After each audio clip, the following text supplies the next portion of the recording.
2026ஆம் ஆண்டு நடைபெறவுள்ள தமிழக சட்டமன்ற தேர்தலை முன்னிட்டு தமிழக வெற்றிக் கழகம் தனது தேர்தல் பிரச்சார திட்டங்களை தீவிரப்படுத்தி வருகிறது. இதற்காக மதுரை, சென்னை உள்ளிட்ட இடங்களில் கட்சித் தலைவர் விஜய் முன்னிலையில் மாநாடுகள் நடத்தப்பட்டது. மதுரை மாநாட்டில் அவர் விரைவில் மக்களை நேரடியாக சந்திக்க வருவேன் என அறிவித்ததை தொடர்ந்து உங்கள் விஜய் வெற்றி பேரணி தமிழ்நாடு என்ற பெயரில் திருச்சியிலிருந்து தமிழகம் முழுவதும் பிரச்சாரம் தொடங்க தாவேகா தலைமை முடிவெடுத்தது. இதன் தொடக்கமாக திருச்சியில் டிபிஎஸ் டோல்கேட், தலைமை அஞ்சலகம் ரவுண்டானா, மேலப்புதூர், பாலக்கரை ரவுண்டானா, மரக்கடை ஆகிய இடங்கள் வழியாக சத்திரம் பேருந்து நிலையம் அருகே விஜய் உரையாற்றும் வகையில் பிரச்சார பாதை வரைவு செய்யப்பட்டது. இதற்கான போலீஸ் அனுமதி பெறுவதற்காக கட்சியின் பொதுச் செயலாளர் என் ஆனந்த் கடந்த 6ஆம் தேதி சென்னையிலிருந்து திருச்சிக்கு வந்து சேர்ந்தார். அங்கு தவிக தொண்டர்கள் அவருக்கு உற்சாக வரவேற்பளித்தனர். பின்னர் அனுமதி கோரும் கடிதத்துடன் தேவையான ஆவணங்களை எடுத்துக்கொண்டு ஏர்போர்ட் சாலையில் உள்ள விநாயகர் கோயிலுக்கு சென்ற ஆனந்த் மற்றும் நிர்வாகிகள் சுமார் 30 கார்களை சாலையின் குறுக்கே நிறுத்திவிட்டு உள்ளே சென்றதால் போக்குவரத்து தடம் புரண்டதாக கூறப்படுகிறது. இது குறித்து உதவி ஆணையர் கென்னடி, இது விமான நிலையத்துக்கு செல்லும் முக்கிய சாலை, உடனே வாகனங்களை அகற்றுங்கள் என அறிவுறுத்தியதாகவும் கூறப்படுகிறது. அப்போது ஆனந்துடன் இருந்த நிர்வாகிகள் போலீசாருடன் வாக்குவாதத்தில் ஈடுபட்டதாக குற்றச்சாட்டு எழுந்துள்ளது. இதனையடுத்து போக்குவரத்து இடையூறு விளைவித்தல், காவல்துறையினரை பணியாற்ற விடாமல் தடுத்தல், அதிகாரியிடம் மிரட்டல் விடுத்தல் உள்ளிட்ட குற்றச்சாட்டுகளின் பேரில் என் ஆனந்த் மற்றும் சிலருக்கு எதிராக 4 பிரிவுகளின் கீழ் திருச்சி போலீசார் வழக்கு பதிவு செய்தனர். மேலும் விஜயின் தேர்தல் பிரச்சாரத்திற்கு அனுமதி வழங்குவது தொடர்பாக விசாரித்த போது செப்டம்பர் 13ஆம் தேதி திருச்சியில் பிரச்சாரம் தொடங்கி பெரம்பலூர், அரியலூர் உள்ளிட்ட மாவட்டங்களுக்கு விஜய் செல்ல திட்டமிட்டுள்ளார். இதற்காக புசி ஆனந்த் தலைமையில் நிர்வாகிகள் 6ஆம் தேதி திருச்சி காவல் ஆணையர் காமினி ஐபிஎஸ்ஐ சந்தித்து மனு கொடுத்தனர். ஆனால் சத்திரம் பேருந்து நிலையம் மிகவும் நெரிசலான பகுதி என்பதால் அங்கு கூட்டம் நடத்த அனுமதி மறுக்கப்பட்டது. திருச்சியில் 41 இடங்களில் பொதுக்கூட்டம் நடத்தலாம் என பட்டியல் அளிக்கப்பட்டுள்ளது. ஆனால் அதற்கு பிறகு ஆனந்த் மீண்டும் அனுமதி கோரவில்லை என காவல்துறை வட்டாரங்கள் தெரிவிக்கின்றன. இதன் விளைவாக புசி ஆனந்த் மீது வழக்கு பதிவு செய்யப்பட்டிருப்பதோடு செப்டம்பர் 13ஆம் தேதி திட்டமிட்டபடி விஜயின் பிரச்சாரம் தொடங்குமா என்ற கேள்வியும் எழுந்துள்ளது.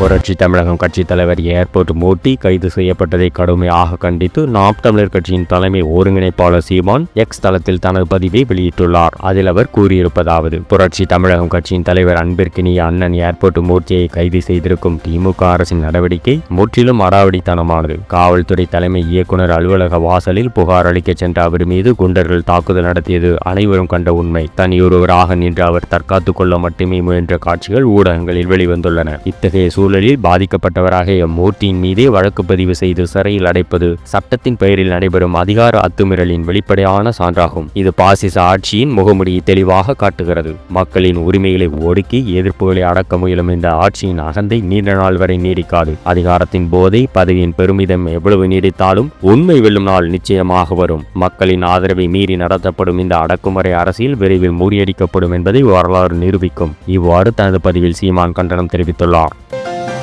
தமிழக வெற்றிக் கழகத்தின் தலைவர் விஜய் தனது முதற்கட்ட அரசியல் சுற்றுப்பயணத்தை திருச்சியிலிருந்து 13ஆம் தேதி தொடங்கப் போகிறார். இத்தகவலை அடுத்து புசி ஆனந்த் இந்த பிரச்சாரத்திற்கான அனுமதி பெறுவதற்காக திருச்சிக்கு வந்தார். அவரை வரவேற்பதற்காக ஏராளமான தாவேகா தொண்டர்கள் திருச்சி விமான நிலையத்திற்கு திரண்டிருந்தனர். இதன் மூலம் அப்பகுதியில் போக்குவரத்து நெரிசல் ஏற்பட்டதாகவும் அது போக்குவரத்துக்கு இடையூறு ஏற்படுத்தியதாகவும் தகவல் வெளியாகின. இதில் புசி ஆனந்த் மற்றும் கட்சியின் நிர்வாகிகளுக்கு எதிராக போலீசார் 4 பிரிவுகளில் வழக்கு பதிவு செய்தனர். இந்த நிலையில் புசி ஆனந்த் மீது வழக்கு பதிவு செய்ததற்கு தாவேகா தலைவர் விஜய் கடும் கண்டனம் தெரிவித்துள்ளார். அத்துடன் தாவேகாவை பார்த்து திமுக பயப்படுவதாகவும் அவர் தெரிவித்துள்ளார். இது தொடர்பாக அவர் எக்ஸ் தளத்தில் வெளியிட்டுள்ள பதிவில் கூறியிருப்பதாவது: தமிழக வெற்றி கழகத்தின் மீது மக்களிடையே பெருகி வரும் அன்பையும் ஆதரவையும் பொறுத்துக் கொள்ள முடியாத வெற்று விளம்பர மாடல் திமுக அரசு அதன் செயல்பாடுகளை முடக்கும் நோக்கத்தில் பொதுச் செயலாளர் என் ஆனந்த் மீதும் கட்சி தோழர்கள் மீதும் வழக்கு பதிவு செய்திருக்கிறது. மக்களிடையே செல்வாக்கை இழந்த தற்போதைய ஆளும் ஆட்சி யாருக்கு பயப்படுகிறதோ இல்லையோ தமிழக வெற்றி கழகத்தை கண்டு பயத்தின் உச்சியில் இருக்கிறது என்பது மட்டும்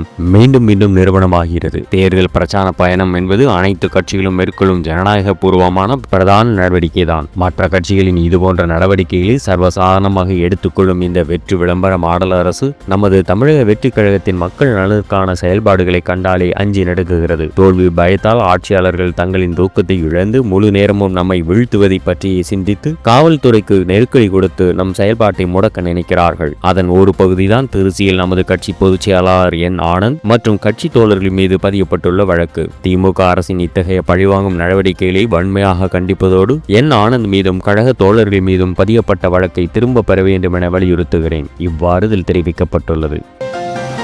மக்களை காப்போம் தமிழகத்தை மீட்போம் என்ற பெயரில் அதிமுக பொதுச் செயலாளர் எடப்பாடி கே பழனிசாமி கடந்த ஜூலை மாதம் 7ஆம் தேதி கோவை மாவட்டம் மேட்டுப்பாளையத்தில் தனது தேர்தல் பிரச்சாரத்தை தொடங்கினார். அதன் பின்னர் மாநிலம் முழுவதும் சுற்றி தீவிர பிரச்சாரத்தை மேற்கொண்டு வருகிறார். கடந்த 1ஆம் தேதி எடப்பாடி பழனிசாமி 4வது கட்ட பிரச்சாரத்தை மதுரையில் தொடங்கி திண்டுக்கல், தேனி உள்ளிட்ட பகுதிகளில் பிரச்சாரம் செய்து மக்களின் ஆதரவை பெற்றார். இன்று எடப்பாடி பழனிசாமி கோவை மாவட்டத்தில் பிரச்சாரத்தில் ஈடுபடுகிறார். முன்னாள் அமைச்சர் SP வேலுமணி தலைமையில் அதிமுகவினர் அவரை வரவேற்கின்றனர். மாலை 4:45 மணிக்கு எடப்பாடி பழனிசாமி செல்வபுரத்தில் ரோடு ஷோ நடத்துகிறார். தொடர்ந்து 5:30 மணிக்கு தொண்டமுத்தூர் மாரியம்மன் கோவில் மைதானத்தில் பொதுமக்கள் மத்தியில் உரையாற்றுகிறார். பின்னர் அவர் ராமச்செட்டிப்பாளையம், சுண்டக்காமுத்தூர், கோவைப்புதூர் வழியாக குனியமுத்தூர் சென்று பிரச்சாரத்தை தொடர்கிறார். பின்னர் ஆத்துப்பாலம் மற்றும் குறிச்சி பிரிவு சுந்தராபுரம் சென்று 6:45 மணிக்கு மக்கள் மத்தியில் பேசுகிறார். பிறகு ஈச்சனாரி, மலுமிச்சம்பட்டி, கிணத்துக்கடவு வழியாக செல்லும் எடப்பாடி பழனிசாமிக்கு கோதாவரி பிரிவில் இரவு 9:20 மணிக்கு வரவேற்பு அளிக்கப்பட உள்ளது. பிறகு இரவு பொள்ளாச்சி செல்லும் அவர் பொள்ளாச்சி நகர எல்லையில் பிரச்சாரம் செய்கிறார். 11ஆம் தேதி எடப்பாடி பழனிசாமி மடத்துக்குளம், தாராபுரம், காங்கேயம் தொகுதிகளிலும் பிரச்சாரம் செய்ய திட்டமிட்டுள்ளார். 12ஆம் தேதி திருப்பூர் வடக்கு, தெற்கு, பல்லடம் தொகுதியில் பிரச்சாரம் செய்கிறார். கலந்துரையாடல் நடத்தும் அவர் பீலமேடு GV ரெசிடென்சி வட்டார போக்குவரத்து அலுவலகம் மைதானத்தில் பொதுமக்கள் மத்தியில் உரையாற்றுகிறார். மாலை 6:30 மணிக்கு பழைய பேருந்து நிலையத்தில் திறந்த பஸ்ஸில் நின்றபடி பொதுமக்களிடம் பேசுகிறார். பின்னர் சூலூர் செல்லும் எடப்பாடி பழனிசாமி காரணம்பேட்டை மற்றும் கருமத்தம்பட்டி வழியாக ஓசூர் ரோடு அவிநாசியில் பிரச்சாரம் செய்ய திட்டமிட்டுள்ளார். அதனைத் தொடர்ந்து அவர் சேலம் புறப்பட்டு செல்லவிருக்கிறார்.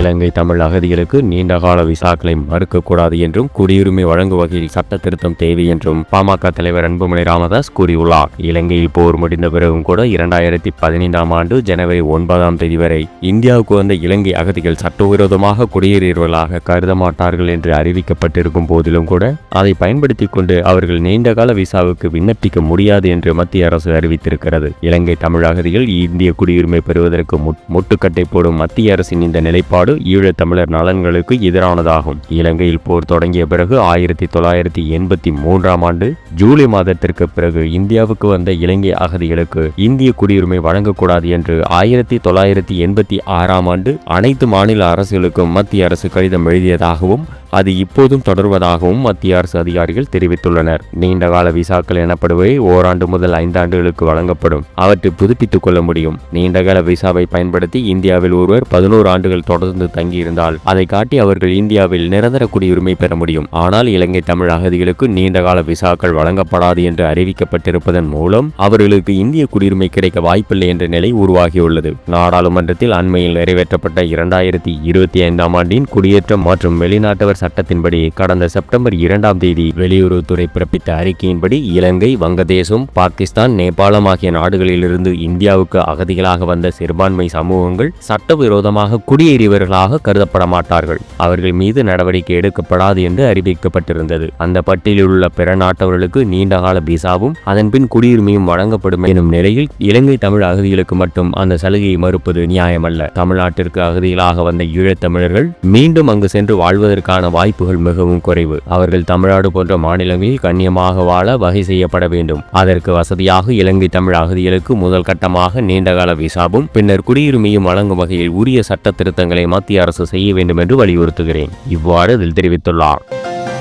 அதிமுகவை ஒன்றிணைக்க வேண்டும் என்று அதிமுக பொதுச் செயலாளர் எடப்பாடி கே பழனிசாமிக்கு முன்னாள் அமைச்சர் செங்கோட்டையன் 10 நாட்கள் கெடு விதித்திருந்தார். இதனையடுத்து அதிமுக கட்சி பொறுப்புகளில் இருந்து செங்கோட்டையன் நீக்கப்பட்டார். இதற்கிடையே செங்கோட்டையன் நேற்று டெல்லி சென்றார். கோவிலுக்கு செல்வதாகவும் மன நிம்மதிக்காக ஹரித்துவார் செல்வதாகவும் செய்தியாளர்களிடம் கூறிய செங்கோட்டையன் டெல்லி சென்றார். டெல்லியில் பாஜக மூத்த தலைவர் உள்துறை மந்திரி அமித்ஷாவை செங்கோட்டையன் சந்தித்தார். பின்பு தமிழகம் திரும்பிய செங்கோட்டையன் செய்தியாளர்களை கோவை விமான நிலையத்தில் சந்தித்தார். அப்போது அவரிடம் டெல்லி பயணம் குறித்து கேட்டபோது நான் ஹரித்துவாருக்கு செல்வதாக இருந்தேன். ஆனால் டெல்லி சென்றதுமே அமைச்சர் அமித்ஷாவை சந்திக்க அனுமதி கிடைத்தது. அப்படியே நிர்மலா சீதாராமனையும் சந்தித்தேன். அவர்களுடன் அரசியல் சூழல் குறித்து பேசிக் கொண்டிருந்தேன். எல்லோரும் ஒன்றிணை வேண்டும் என்ற நோக்கத்திலும் இயக்கம் வலிமை பெற வேண்டும் என்ற நோக்கத்திலும் தான் கருத்துக்களை சொன்னதாக தெரிவித்தேன். என்னுடைய கருத்துக்கள் குறித்து பல்வேறு விவாதங்கள் நடைபெற்றுக் கொண்டிருக்கின்றன. இவர்கள் இருவரையும் சந்தித்த போதுதான் ரயில்வே அமைச்சர் அஸ்வினி வைஷ்ணவையும் சந்தித்தேன். அவரிடம் ஈரோட்டிலிருந்து ஏற்காடு செல்லும் ரயில் முன்கூட்டியே புறப்படுவதால் மக்கள் சிரமத்திற்கு ஆளாகிறார்கள். அதன் நேரத்தை மாற்றினால் நன்றாக இருக்கும் என கூறினேன். அவரும் பரிசீலனை செய்வதாக தெரிவித்தார். இவ்வாறு செங்கோட்டையன் தனது பயண விவரங்களை தெரிவித்தார். செங்கோட்டையனின் இந்த திடீர் டெல்லி பயணம் தமிழக அரசியல் வட்டாரத்தில் பெரும் பரபரப்பை ஏற்படுத்தியுள்ளது. இது அதிமுகவில் ஒரு பிளவை ஏற்படுத்துமா அல்லது கட்சி ஒருங்கிணைப்புக்கு வழிவகுக்குமா என்ற கேள்விகளை எழுப்பியுள்ளன. மேலும் செய்திகளுக்கு எங்கள் Behind Me நியூஸ் சேனலோடு இணைந்திருங்கள். If you enjoyed this video and for more videos, please like, share and subscribe Behind Me Media.